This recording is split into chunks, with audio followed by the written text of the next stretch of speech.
Oke, assalamualaikum warahmatullahi wabarakatuh. Bertemu lagi dengan saya di channel Triana Era Vlogger. Dan apa kabar sobat sejarah? Mudah-mudahan kita selalu dalam perlindungan Tuhan Yang Maha Esa dan selalu dilancarkan segala urusan-urusan kita, dan selalu diberi kesehatan baik jasmani maupun rohani. Amin. Oke sobat sejarah, masih dalam ekspedisi pencarian Kerkhoff. Kali ini saya berada di daerah Boja, Kabupaten Kendal, Jawa Tengah. Untuk Kerkhoff yang akan saya datangi kali ini adalah makam seorang Belanda yang fenomenal kala itu pada masa penjajahan kolonial Belanda. Beliau adalah seorang asisten residen kota Kendal. Beliau bernama William Frederick Maurits Strater yang dimakamkan di Boja, Kabupaten Kendal ini. Dan beberapa makam Kerkhoff lainnya yang nanti di dalam video ini saya akan sedikit bercerita tentang beliau-beliau yang dimakamkan di sini. Oke, langsung saja, ini dia video saya kali ini. Dan saya ingatkan untuk selalu dukung channel saya dengan menekan tombol subscribe dan lonceng notifikasinya, agar kalian mendapatkan informasi terbaru tentang updating video saya. Oke, ini dia video saya kali ini. Oke sobat sejarah, kali ini saya sedang berada di Kerkhoff Boja. Kerkhoff Boja ini tercatat pada peta Belanda tahun 1944 dan di peta-peta sebelumnya. Kerkhoff Boja ini terkenal dengan makam seorang yang fenomenal yang menjabat sebagai asisten residen di kota Kendal masa pemerintahan kolonial Belanda. Beliau adalah William Frederick Maurits Strater yang dimakamkan di Kerkhoff Boja. Tepat di depan saya ini adalah makam beliau berbentuk obelik yang berwarna putih. Dan beberapa makam Kerkhoff lainnya yang di sini dimakamkan orang-orang yang pernah hidup masa pemerintahan kolonial Belanda di Hindia Belanda ini, yang sekarang kita sebut dengan Indonesia. Oke, langsung saja. Sebelum kita mampir ke makam beliau, William Frederick Maurits Strater, saya akan menyapa dulu. Di sini ada makam keluarga Tyler. Di depan saya ini adalah Peter Alidanus Tyler. Di sebelahnya ini JPA Tyler. Saya kurang tahu JPA ini panjangan dari siapa. Kemudian di depan ini adalah Alice Melanie Van Kervel Tyler. Dan di sebelahnya ini adalah Louisa Johanna Tyler. Kalau menurut dari catatan yang saya baca, Louisa Johanna Tyler ini adalah istri dari Peter Alidanus Tyler. Nama keluarga Tyler pernah dicatat dalam koran The Lokomotif Kota Semarang atas berita duka dari seorang ayahanda yang beliau adalah seorang pegawai dari perusahaan swasta Nederland Indische Spoorweg Maskapai di Semarang. Dan keluarga Tyler ini pernah dicatat dalam berita iklan pemberitahuan bela sungkawa di koran The Lokomotif. Kemudian di sebelah sini kita menjumpai satu buah Kerkhoff, adalah makam seorang remaja yang beliau meninggal karena sebuah insiden salah tembak di daerah Kendal. Dia adalah Franz Cornelis William Graham. Ayahnya bernama Cornelis William Graham, seorang mantan dari militer Kenil yang pernah ditugaskan di Aceh. Cornelis William Creggham adalah seorang pejabat perkebunan di daerah Boja, dan beliau kehilangan satu tangannya karena saat bertugas sebagai militer kala itu, kemudian pensiun dan menjadi pejabat di perusahaan perkebunan di daerah Boja ini.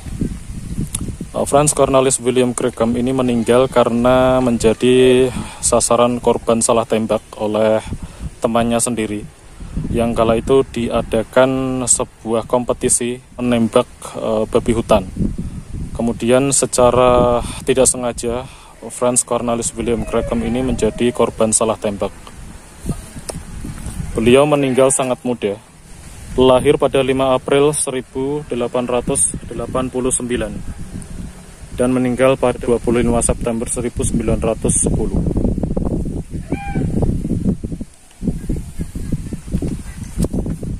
Dan selain dari makam Franz Cornelis William Creggham, kita bergeser ke sebelah sini. Ini ada satu makam yang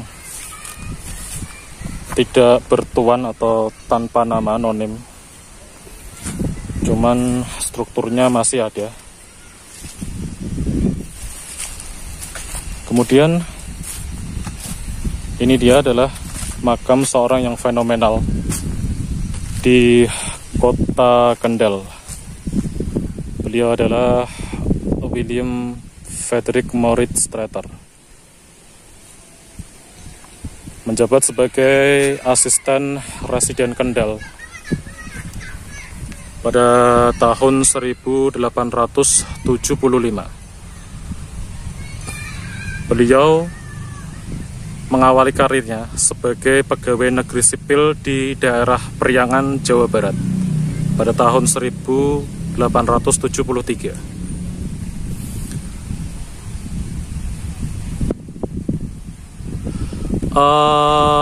William Frederick Maurits Strater ini istrinya bernama Josina Wilhelmina Kohler, yang dinikahinya pada tahun 1873 di Jawa Barat.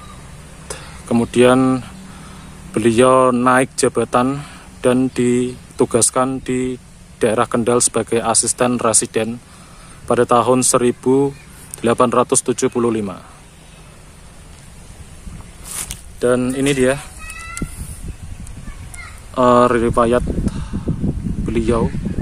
Geboren pada tanggal 29 September 1852 dan overladen di Boja pada 16 Juli 1894. Ini beliau lahir di Batavia ya kalau nggak salah ya, kalau saya melihat dari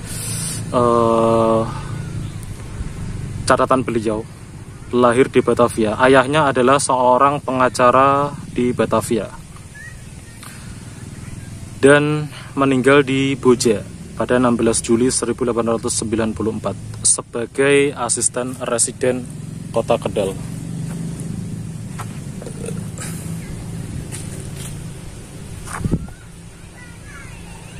Makam William Frederick Maurits Strater ini berbentuk sebuah obelik. Ini maksudnya adalah sebuah hubungan antara dunia dan akhirat. Dan ada makna lain dari bentuk obeliks ini, adalah beliau meninggal pada saat berada pada posisi tertinggi beliau, yaitu jabatan beliau sebagai asisten residen kota Kendal.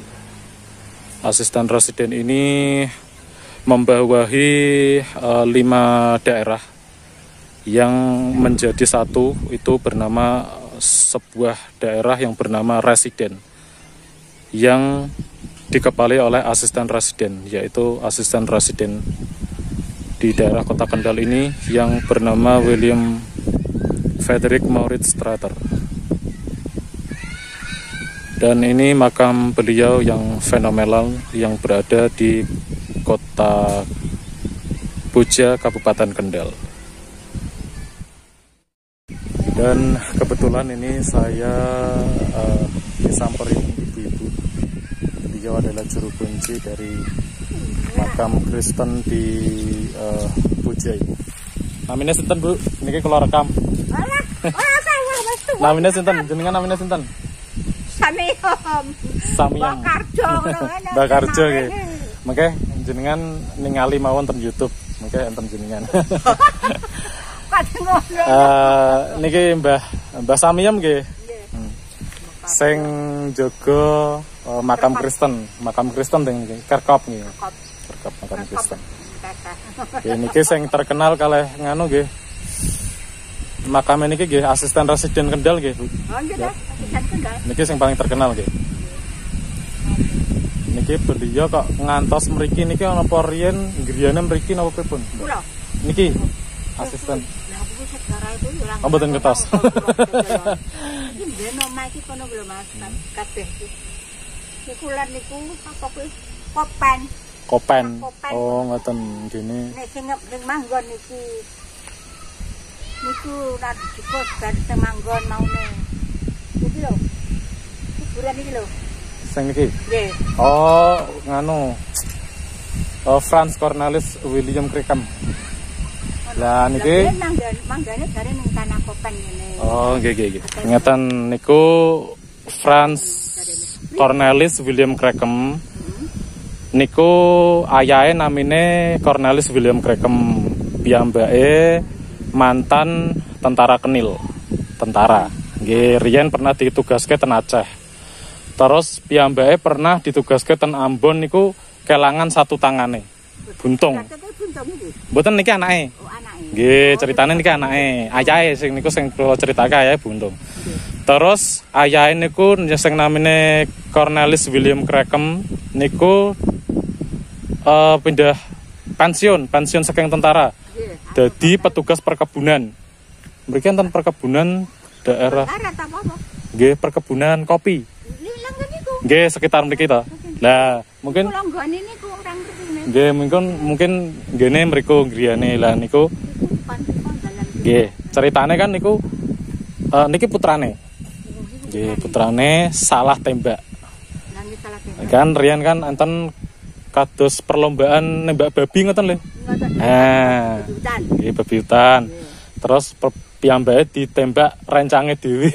Disangkane babi. Mumpet nyoten mungkin ditembak rencange dhewe meninggal. Akhirnya nggih pripun ya.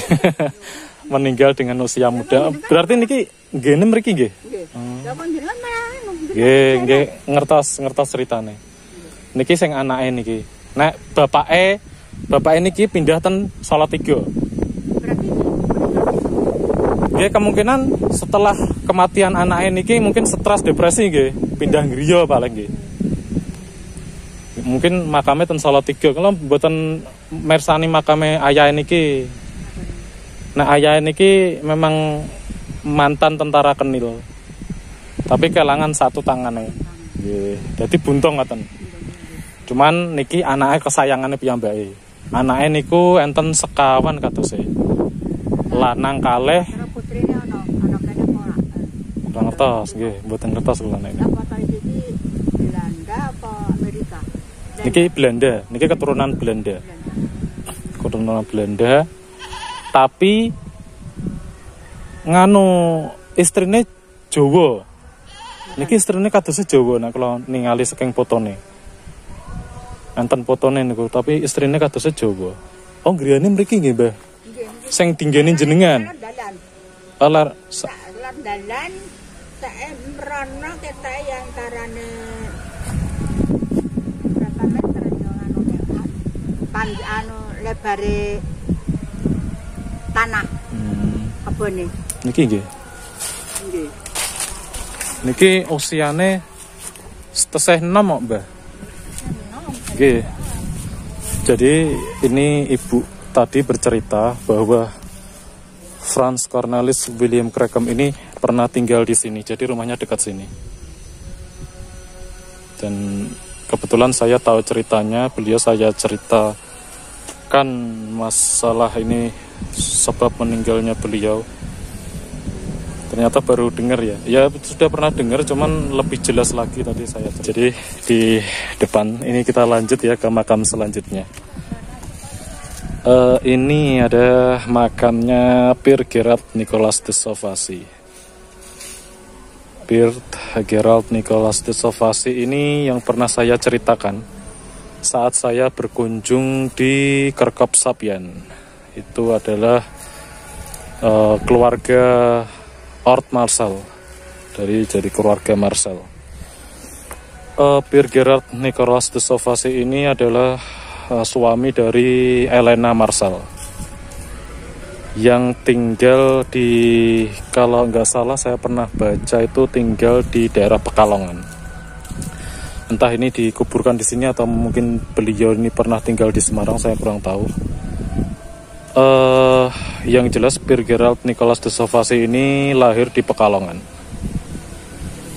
Ini ada hubungannya dengan keluarga Marcel yang pernah saya jumpai di Sapian. Itu istri beliau bernama Ellen Marcel. Dan inilah makamnya. Kemudian yang sebelahnya ini nonem.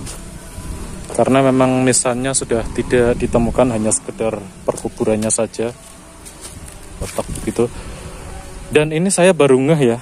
Dulu saya pernah kesini, ini memang ada, cuman saya lupa ini nisannya masih bagus atau ternyata ada satu nisan yang ambrol. Tapi ini batu marmernya masih ya.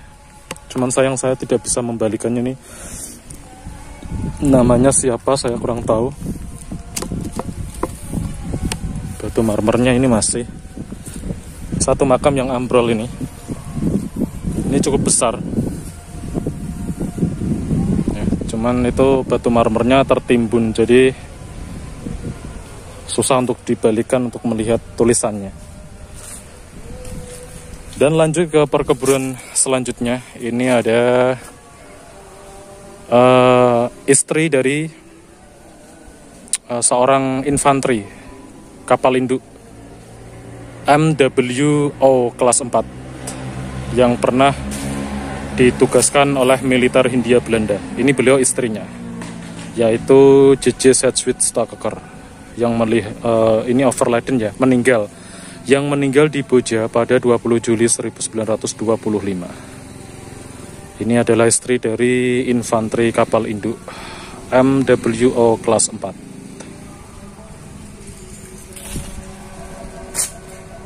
Kemudian selanjutnya yang terakhir, JCH Lamerding ini. Untuk JCH Lamerding ini nanti biografinya pernah saya temukan, cuman saya lupa ini ceritanya gimana. Nanti saya sertakan di editing video aja, jadi kalian bisa baca beliau ini siapa dan bagaimana. Geboren ke Semarang 7 Mei 1859. Overladen ke Boja, meninggal di Boja pada 15 Juli 1930.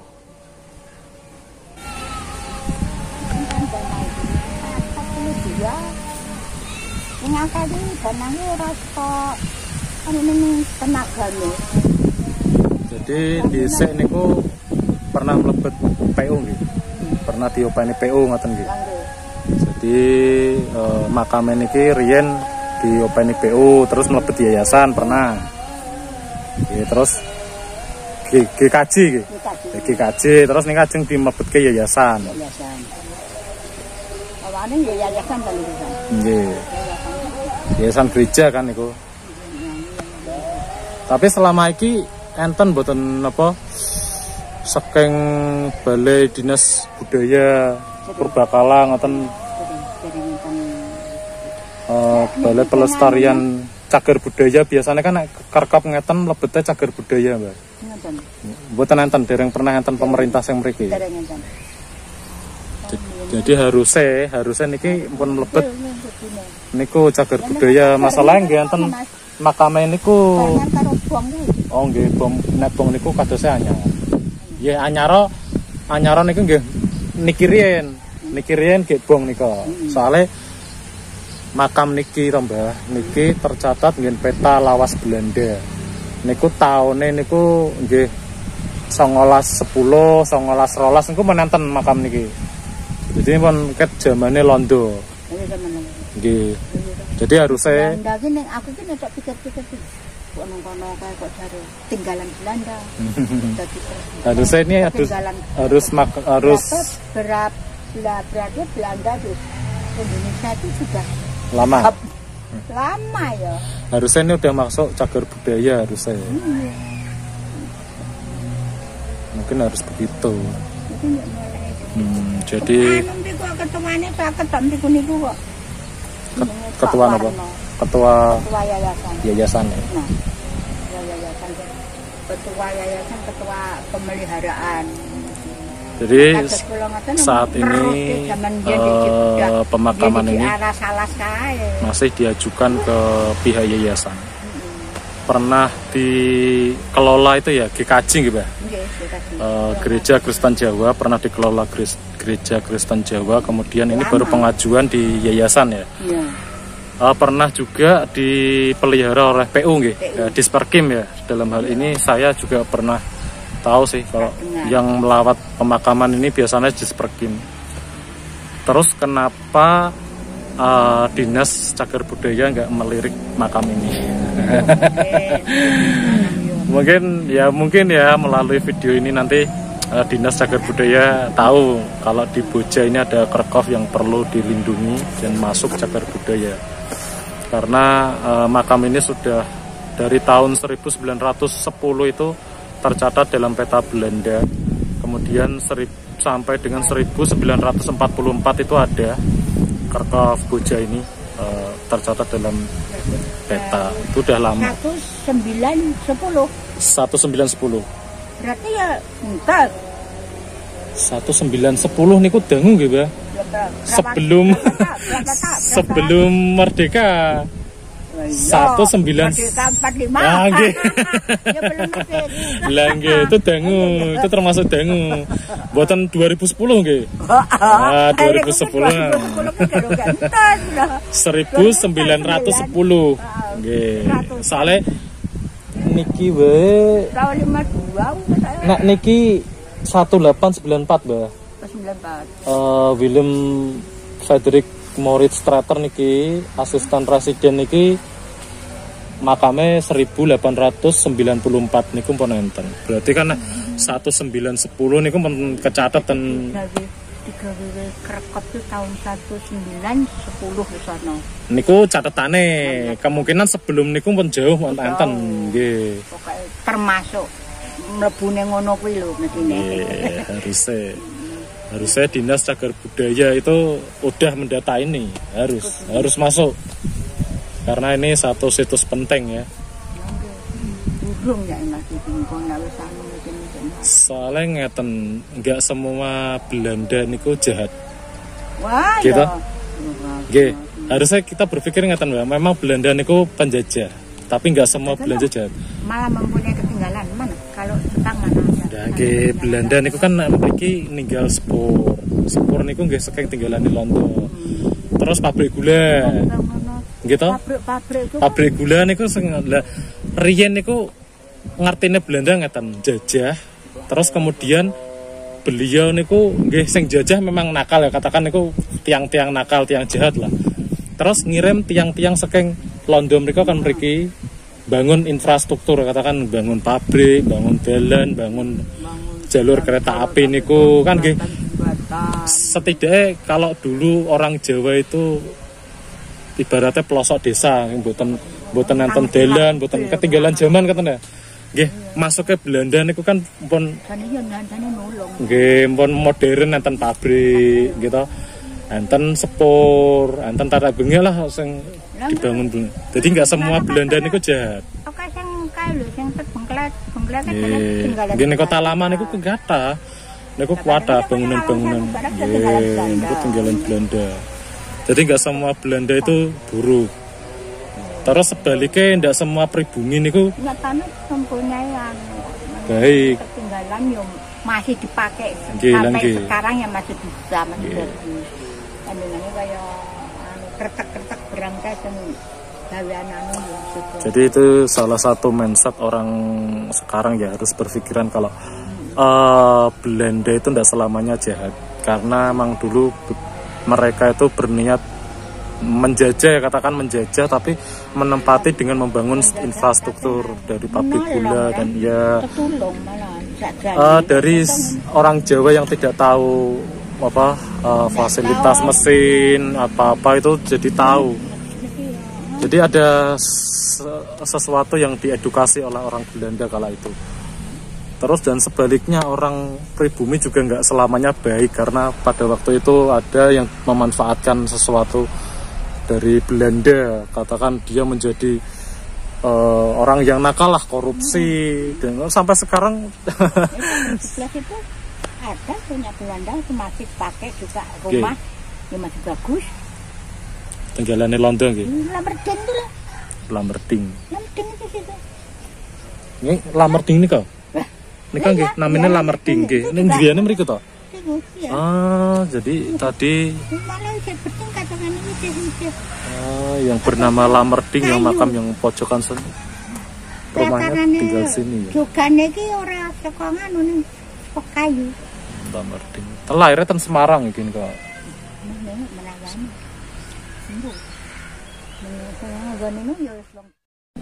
Jadi ini saya lanjut ya, tadi habis ngobrol-ngobrol, nanti mungkin durasi dari video saya ini sedikit lama karena tadi saya diajak ngobrol sama penjaga makam tadi, ibu siapa saya lupa, nanti bisa saya kasih namanya di editing video.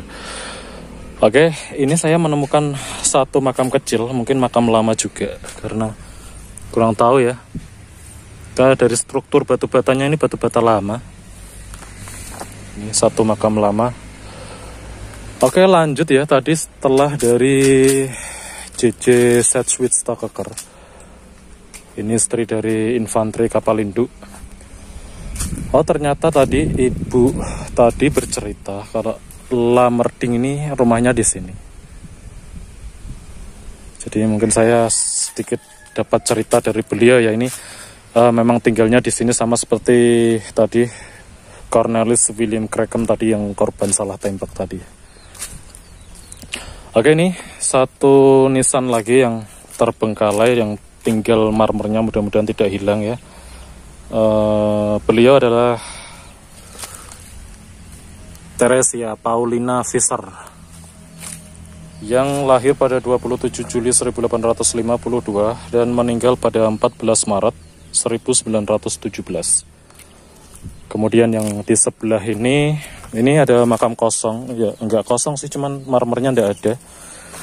Yang di sebelah sini ini ada Christina Anna Paulona, dan beliau lahir pada 19 Februari 1820 dan meninggal pada 17 September 1906. Mungkin itu sejauh ini nisan-nisan atau pemakaman yang peninggalan orang-orang Eropa ya, yang lama udah dimakamkan di sini.